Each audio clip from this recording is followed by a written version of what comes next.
Good morning. Good morning. Very nice. It's lovely to see you all this morning. We are going to get started with our forum for today. Before I introduce our speaker, I'm going to offer a brief prayer. The Lord be with you. Let us pray. Heavenly Father, whose blessed Son came not to be served but to serve, bless all who, following in his steps, give themselves to the service of others, that with wisdom, patience, and courage they may minister in his name to the suffering, the friendless, and the needy, for the love of him who laid down his life for us, your Son, our Savior, Jesus Christ, who lives and reigns with you in the Holy Spirit, one God, forever and ever. Amen. So, at this time, I am pleased to introduce our speaker for today, Jennifer Bardot. Jennifer Bardot is a fierce advocate for women's empowerment and the founder of G.R.I.T, which stands for Growth, Resilience, Intention, and Tenacity. Jennifer has dedicated her life to helping women turn adversity into agency and challenges into catalysts for change. After navigating personal and professional trials that would have sidelined many, Jennifer chose to rise. She created G.R.I.T as a living testimony to the power of lived experience, rooted in the belief that strength is not found in perfection, but in persistence. Under her leadership, G.R.I.T has grown from a single idea into a dynamic community and a multi-author anthology series. Jennifer has brought together women from diverse industries and backgrounds to share stories that heal, connect, and inspire. Through her books, events, and coaching, she has helped thousands of women reclaim their power, set bold intentions, and pursue meaningful success. With that, I would like to welcome Jennifer to give her talk now. Thank you. Thank you very much. It's always odd when you hear your bio. It's like, how did I do this? So thank you so much for the opportunity to be here today. It's such a privilege and it's a gift. So I have published 7 international best-selling anthologies, and it was a side hustle that turned into my full-time job. So I lead a community of about 1,200 individuals here locally in St. Louis, where I provide different workshops and thought leadership opportunities, and I help people step out of their comfort zone by either, publishing their story in an anthology or setting up on the stage and serving as a speaker. So I love to do that work. So that's me. So we're going to talk a little bit about G.R.I.T and what that stands for. I'm sure everybody's heard of the term G.R.I.T, true grit, all that stuff. Well, on my journey, I decided I actually wanted to trademark G.R.I.T. So that's why I created the acronym that stands for Growth, Resilience, Intention, Tenacity. And I truly feel like we've all gone through challenging times, and it's the scars that make us that much stronger. So I really like to highlight the scars to elevate others and give hope through hardship. So leadership takes grit.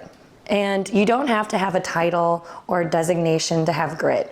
And to be a leader, you don't have to actually be behind the desk at all. You can be a leader as you serve in prayer circles. You can be a leader if you are a mother or a father or a grandfather or a grandmother.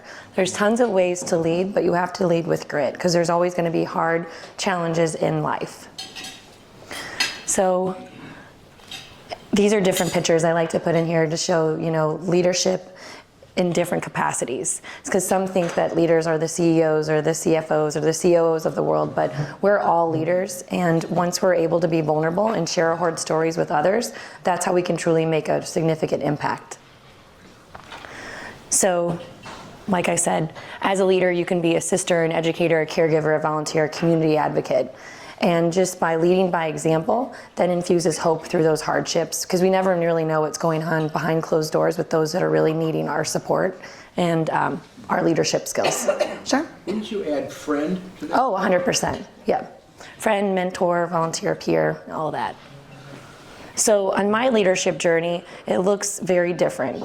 I never saw myself as a leader, and yet I had the title as a senior business banker. I made President's Circle. I did all these things. I had gotten 2 different designations as 2 masters in 3.5 years. I made dean's list. I did all these things, but I still never saw myself as a leader, even though I had 3 little boys at home, and obviously I was leading the family too.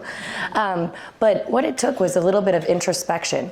I realized it wasn't the degrees, it wasn't the accolades, it wasn't any of the awards I'd gotten. I needed to actually see myself as a leader.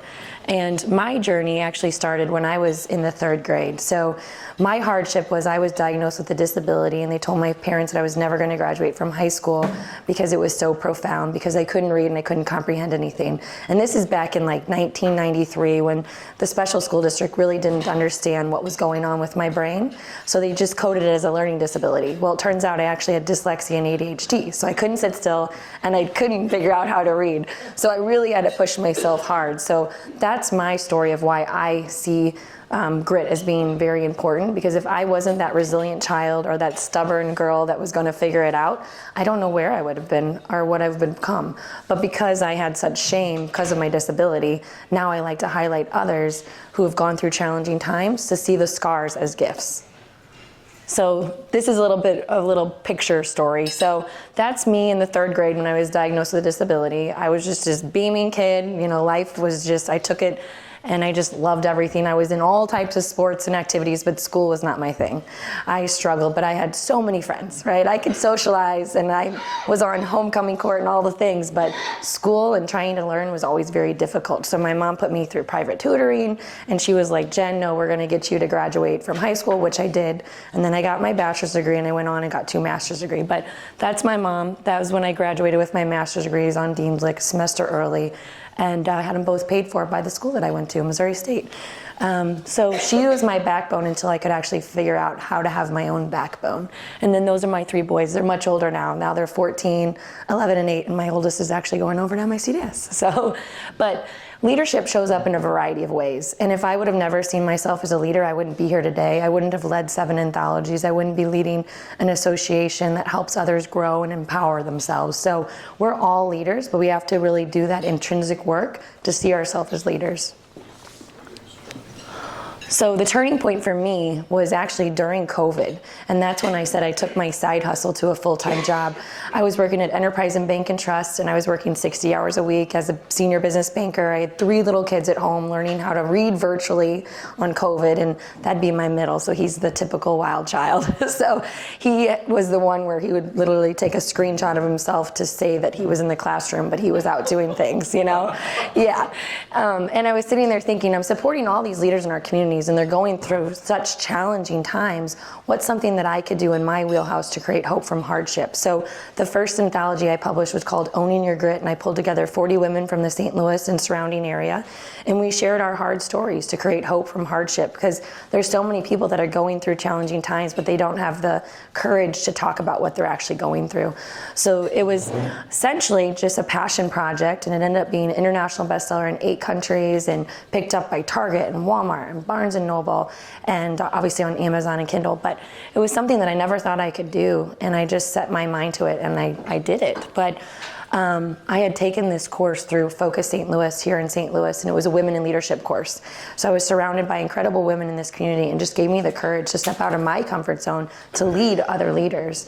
And then on that journey, I ended up deciding, you know what, I really like this work. So I rolled out 4 anthologies, 1 every 5 months, and then I really wanted to hone in and teach the acronym GRIT. So that's when I developed the Deconstructing Grit collection. So each of those anthologies have 3 different pillars.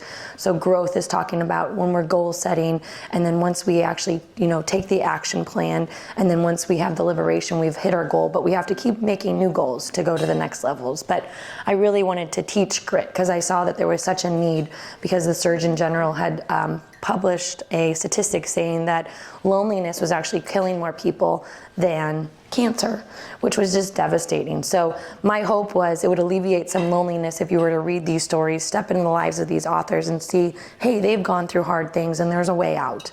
So trying to create light from the hardships. So on that journey, I ended up getting invited to be national keynote speakers. I spoke for St. Louis Small Business Monthly. I made the cover as the top 100 person to know. So I share these moments in my life, because it seems as though once you understand your purpose, doors open and opportunities arise. And I would have never thought of myself as a speaker. I was the girl in the back of the room that really didn't engage. I would prefer to socialize rather than being up on the stage. I could dance, but I didn't want to talk. But understanding my purpose and my passions really allowed me to step in and leading with my grit. So these are just some other cool keynotes that I've done. This one was really terrifying. I had to get up in front of 600 people and tell my story of having a disability. And at the point, I didn't even write about having a disability. I'd had friends since the third grade, and they didn't realize it because they never wanted to be treated differently. So really putting yourself out there and, living in your purpose really elevates you and really helps you understand your passion and your purpose to go to those next levels. And then all of a sudden I'm invited to speak for the National Women of Asphalt, which I didn't even know existed, but right? So it's just cool. So I've been able to help empower folks from all different industries and all different walks of lives. So CPAs, nonprofits, small businesses, corporate, all kinds of things. And then on that journey, I was actually able to lead a radio show. So this studio is actually in Kirkwood. It's over by Oberweis. It's in the complex by Pasta House. So every Tuesday live, I give a radio show where I get to highlight different leaders in our community who are doing great things, who wouldn't otherwise have the opportunities to have a marketing opportunity. And then I have a YouTube station that I get to highlight other leaders and share their journeys to really empower. And then I also host different events to the community for free. So this one's at Maryville University. This year it's actually going to be on May 18th. It's free. It's an incredible event. I just bring people together. We have 2 different leadership panels, and usually there's like 380 people that attend. So it's a great event to really get out, meet new people, network, and if you have a small business, you can highlight your business too. And then these are just some of my VIP members of the community. So this one right here, she's fascinating. So she attended my second gala with my best friend since the 3rd grade. And after experiencing that, she was like, you know what? I want to write in your next anthology. So she participated in my 7th anthology, Successful Entrepreneurs with Grit. She jumped right into the grit community and then actually decided that, you know what? She doesn't want to lead her small business. She actually owned Pinterest, which was down in Chesterfield, where it was called Pinspiration. But actually reflecting on her journey, she was able to realize that she actually wasn't in alignment with what she was doing, and she was stretching herself too much. But it's really neat when you're able to sit with each of these individuals and hear their journey and hear what lights them up and help them during, going down those paths. So obviously my leadership journey is very unique, and I think that's something that we all have to recognize. We are not clones. That's why we have different fingerprints. We all have different purposes and paths. And it wasn't until I was actually able to identify my gifts, which were talking and communicating and being other people's cheerleaders, to actually step out and live in my purpose. Little did I know I didn't want to be a banker all my life. But I was able to help over 275 folks become published authors with the Library of Congress, and help empower folks to step on the stage at my gala and share their journey, which for an introvert, it's terrifying. But helping them on that path and seeing that they can and they have the courage and purpose to step out and lead like that, it's been a lot of fun. And something that I just did is I converted the books and the authors that wanted to read their story with their voice, and it's now in Audible. So it's really cool because it's a really neat way to preserve your legacy, and I love helping people do that work. So these are the anthologies. This was the very first one that I did, called Owning Your Grit, and then that was the collection that I rolled out one every 5 months. And then I decided, you know what, there's another aspect of grit. We need to learn how to live well with grit. It's evolving, finding your joy, understanding your purpose. And then the last book was Successful Entrepreneurs, because if you think of an industry where you have to have grit, it's being an entrepreneur, because every day you have to get up and grind. And yeah, I also have, this is another weird brain moment, right? I should have talked about this in the beginning, but I'm gonna talk about it now. So I'm really passionate about teaching grit. So I actually have 5 courses that are certified through University of California, where kiddos can take these courses if you're in 10th, 11th, or 12th grade and get college credit hours. So that's something that I never thought I could achieve. The girl that, barely got through school, and here I have college courses. So pretty cool. So I really encourage all of you, if you don't see yourself as a leader, do some introspecting, see what's causing that insecurity, and lean into those insecurities, because that's where we need to put most of our energy. So it was embarrassing for me to say that I had a disability, and I never want to tell anybody because it made me feel as though I was a liability. So now I use that as my gift, because if I can do it, anybody can. Writing a book is not my jam, but I use ChatGPT, I have a writing coach, I have a lot of support. So I try to share that story, because a lot of people think that just because they put the self-limiting beliefs in their head that they're not capable of leading or doing whatever it is that is their insecurity, that's really where you need to hone in and focus. Why is that? And let's make it not an insecurity, let's make it a gift. Oh, and I did Dancing with the Stars. I did St. Louis Dancing with the Stars. So I am one to always say yes and just figure it out. And I think it's the coolest journey, because you know, if we do limit ourselves and we say, no, those doors start closing and the opportunities don't arise and people stop asking. So when I'm asked to do something, I will always say yes, because it's allowing me to grow as a leader and learn new skill sets. And I wasn't the best dancer, but it was a lot of fun. And there's the framework of grit. So again, it's growth, resilience, intention, and tenacity. And I truly feel like you have to have that whole package to really step in and lead. So this was at the gala this year. I was able to give out 12 grit awards. So if you have an individual that you know who has been going through challenging times or some sort of adversity, please nominate them, because I would love to highlight those leaders. So I was able to give out 12 grit awards, and then I gave out 4 youth grit awards. So these were kids under the age of 18 that one had started a dog food business during COVID, and she makes little dog treats. The other one had a significant illness, and now she's one of the Make-A-Wish speakers. Another one who had a disability, and she's thriving in school. And then there was a little boy who advocated for a peer who was going through some domestic violence in his house. So if you know of any community members that need to be spotlighted, please share them, because I love cheering them on. Oh, I don't know why the slide looks like that. Sorry about that. But yeah, leadership goes beyond the titles. So you can be a mother, you can be a mentor, you can be a teacher, a neighbor, a faith leader. You are a leader. We just have to see ourselves as leaders, because the world needs more good people, and the world needs more people that actually care. So be that person, because all you need is one person that believes in you. So the real journey is, you know, you don't need permission. Just be you. And that's what makes us all uniquely amazing, because we're all our own worst critic, right? But there's only one you in this world, so be you. And then share your leadership journey, because it's currency. It allows people to really understand who you are. It allows you to build trust, and it's transparency. And as Brene Brown would say, clear is kind. And then reflect on what fuels you. One of the exercises I do in my resiliency book, because you know, we all have our estate planning nailed down. Everybody knows where things are going when we pass, but do we ever take the time to self-reflect what we need when we are struggling? Like for me, I know that I need to get out and take some time away and go on a hike, or you know, set up a family dinner, or call my mom. Like once you figure out what do you need to be more resilient, put that blueprint in your nightstand and reflect on that, because yes, we might have family or friends or a support system, but you'll always have your own back. And sometimes when we're struggling so much, it's truly hard to ask for help. But if you learn to help yourself and do that self-care and that reflective work, then you can always be resilient.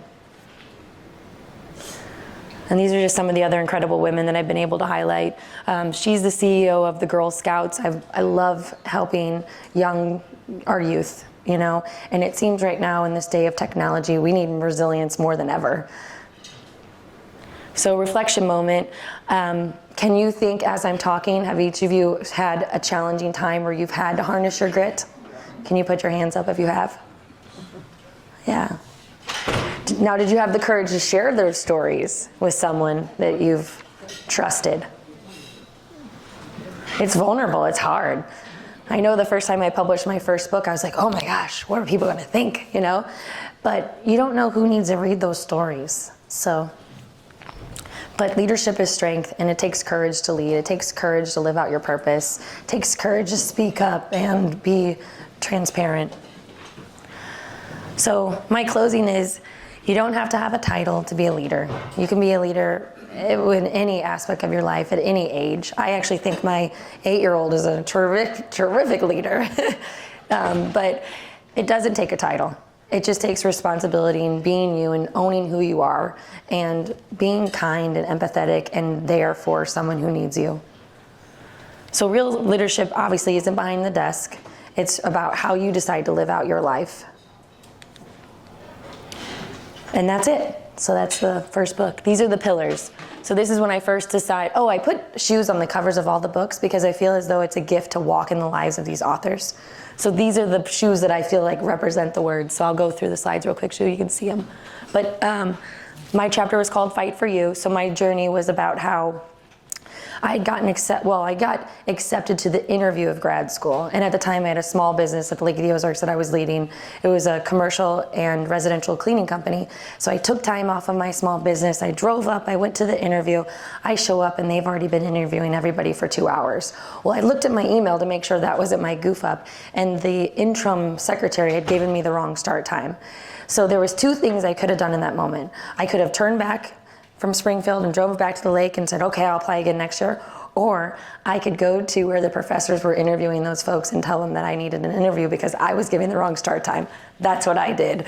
I wasn't that girl before. I would have been the timid one that was like, okay, this must have been my goof up. But I looked at the timing and it turns out that I wasn't in the wrong, so I spoke up. So that story was to teach people how to speak up and actually advocate for themselves, because if I hadn't, I probably wouldn't have gone to grad school. And these are just some statistics. So they say West Point, grit is one of the highest predictors in regards to folks that will actually graduate. And Harvard Business Review says grit propels people at the higher leadership ranks as well. So it takes grit. And then growth, I picked these. So if you guys have ever seen Diba shoes, it's in Earth City. It's a local women-owned business, but I picked that green velvet because I feel like in growth it's very new and fresh. And that heart's actually at the bottom of those shoes too. But you have to lead with heart. And I don't know how much time I have. Am I good? Okay. Well, then I'll just keep going. So my chapter in growth was called Accept the Challenge. And I love this quote because it's by John Maxwell, and it says, change is inevitable, but growth is an option. We each choose if we want to grow. We each choose if we want to stay small. We each choose if we just want to stay stagnant. But it's an option. And then obviously everybody thinks personal growth is just like this, right? If you're a leader and you're at the top, no, that's not right. It's always going to be rocky and wavy. We just have to be on for that ride. It's like a roller coaster. So the 3 pillars of growth is awareness, action, and liberation. So awareness is once you have that light bulb moment in your head and you're like, hey, this is something I want to learn. This is something I want to do. And then action is actually putting some planning behind how you're going to make that goal come to life. And then liberation is once you've actually hit that goal, you can celebrate and then move on to the next goal. And then resilience. These are a distressed leather. Because when I think of resilience, you really have to pull yourself by the bootstraps, right? You are in the trenches and you have to keep moving forward. So resiliency doesn't mean that it means you're like pulling yourself up by your bootstraps, you're bouncing back, but you're unstoppable. And you're always going to get those potholes on your journey. So strength through struggle is and this is the first time I actually shared my story about actually having a disability. So this is book number 3 at this point. So I wasn't ready to be vulnerable until my 3rd book, which is funny. But we have to switch our mindset of those self-limiting beliefs. And you can't tell yourself that you can. You have to constantly say, I can, I will. I don't know if you guys ever watch any of the Matthew McConaughey videos, but he's the best at that. He's so inspiring. But the 3 pillars of resiliency is commitment, persistence, and purpose. And then for intention, these are Sperry's, which I put the grit logo on, but they're not really. They're Sperry's. But because I feel like you have to be, the captain of your own ship.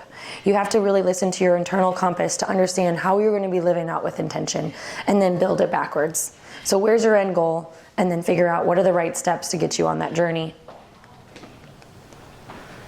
And I love this quote too by Sun Tzu. It's ponder and deliberate before you make a move. You have to live with intention because otherwise you're kind of a lost soul, right? And this is my son. So this is my oldest, who's 14. I share this journey because if I hadn't been intentional as a mother, who knows what could have come. Well, first, he was born early. So that was a struggle right there with finances that I wasn't prepared for. I was a young mom. I think I was 26. And then he was diagnosed with a developmental delay. So this is at Fontbonne, which unfortunately isn't here anymore. But we had to put him through tons of resources to get him where he needed to be, which now he's incredibly ahead of schedule. But when we were told when he was 3 years old that we had a developmental delay, I was like, okay, we're getting him in all these private services, because I know how hard it was for me when I struggled. So when he entered kindergarten, he was right on par. But this one, I had to be very intentional about his health journey. So for the first 6 years of his life, he was very, very sick. And I didn't understand what was going on. He would come home with an ear infection. He had gotten a bug bite at the playground, and he ended up getting a staph infection. I'm like, something is seriously wrong. And I just had a newborn, and he's not getting sick. So I'm like, what is going on? So I took him to infectious disease, I took him to an ENT, I took him to all these different things to figure out what the heck was going on. Well, I finally did a blood panel to find out he had never been vaccinated for the pneumococcal vaccination, which prevents you from all types of infections. If I wasn't intentional about his health, he might have gotten something even more serious, like meningitis or something. But you have to be intentional, and you have to have somebody that's advocating for you if you can't advocate for yourself. But now he's healthy, don't worry. Ever since 6, he's been great. And then the 3 pillars of intention is strategic thinking, habits, and focus. A lot of the athletes do that. That's why I put that picture there. If you ever see Tiger Woods talking about how he was able to get that golf ball into the hole, he has already pre-planned in his head how this is going to happen. So if you can visualize where you're going, and the more clear you can see that, it's going to come to life. So I had set a goal of publishing the book, and it was a little Post-it next to my computer in my office. And I was like, I'm giving myself 1 year. Well, it took 9 months. But I was like, this is my one goal for this year that I'm going to hit. So once we can truly visualize what we're trying to achieve in our lives, that's when it really happens. And then tenacity, I picked cheetah because you really have to, own your inner cheetah when you're going through difficult times and hardships. So choose your speed limits. This is from Mario Andretti. If everything seems under control, you're just not going fast enough. And it's so true. Yes. Yep. So once you have that, there's no more fear, and you're really owning who you are and living in your purpose and your passion, the world just lights up, the doors open, and you feel the joy. Oh, so I actually got to ride in a NASCAR too. So my dad's a big car guy, and we were there for a Corvette event. And one of his friends was like, Jen, you should go in the car. And I'm like, oh my gosh, that would be so cool. And it was terrifying because here's this guy I've never met. We're going so fast around the laps, but those G-forces push you back, and you have to let go, right? And become fearless. And that's what I did. So I think I was 18. I just graduated from high school. My dad took me out to the Texas Motor Speedway, and it was an incredible experience. But with tenacity, you have to have courage, fearlessness, and that self-motivation. And then living well with grit, these are the 3 aspects: finding your joy, being you, and choosing to evolve. And that's all I got. So, yeah, that's my chapter. But once you choose to have grit, your self-esteem improves, your self-efficacy improves, your self-control improves, your self-consciousness, the EQ word, and then you just have a better life satisfaction. But you can boost your self-esteem because you understand your purpose and your passions. And with grit, it's not about gratification. There's a delayed gratification, but it's because you're literally living out your purpose. But that's everything. That's me. So thank you for this opportunity. If anybody has any questions, I'm not an expert of all things. Yeah. I just want to clarify one thing. Sure. You started this during COVID? I did. 6 Isn't that years ago? wild? Talk about grit. In addition to mothering Yep. young boys, okay? And my boys are amazing. They're thriving. So my youngest is in the 3rd grade doing 5th grade math. My Mason was accepted to MICDS, and Salu, he's going to MICDS, but they're all thriving. And I knew I wanted both. I wanted to be a mom who showed up and was pick up, drop off. So that's why being an entrepreneur was actually a gift. So I could customize my schedule to be there for them, but then help others. So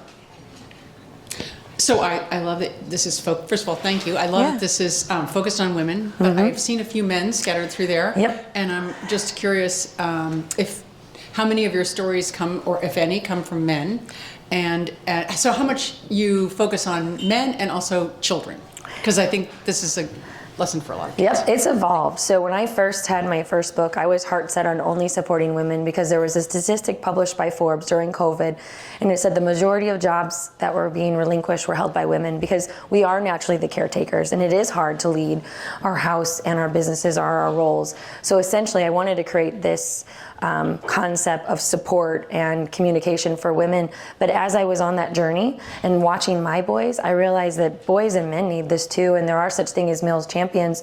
So I actually flipped that as of last year. So I converted my Grit Community Association to actually having men as well, because a lot of them were my sponsors, and I was like, well, this isn't a male hater club. We can help all. And then my last book, Successful Entrepreneurs, has men and women as well. And then the youth piece actually evolved as of last year as well, when I got my courses certified at the University of California in June. I just saw a big need, and it wasn't specifically just for women, but I saw a need in regards to teaching grit, teaching resiliency, and helping others step out of their comfort zone.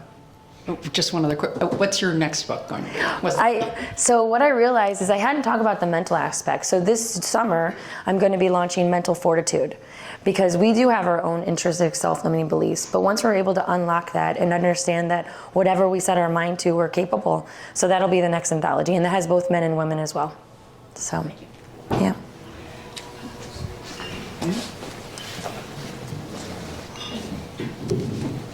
Jennifer, it was a wonderful talk. Thanks so much.